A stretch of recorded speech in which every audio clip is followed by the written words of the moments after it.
cho thấy mặt đứng ngay chỗ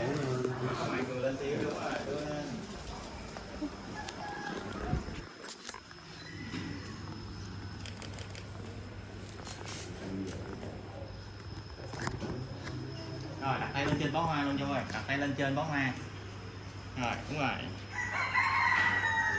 Cô ơi, có thể khép cái nắp cái hộp với lại cái hộp bự lại được không cô? Rồi đúng rồi, dạ cảm ơn. Rồi nhìn vào hướng cô tươi lên nha.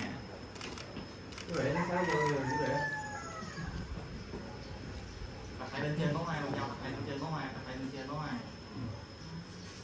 Đúng rồi, cô này ra đúng rồi, dễ thương. Rồi tươi luôn, tươi luôn. Rồi ngó ra ngoài. Rồi nhìn gì đi, đừng nhìn vàng đi.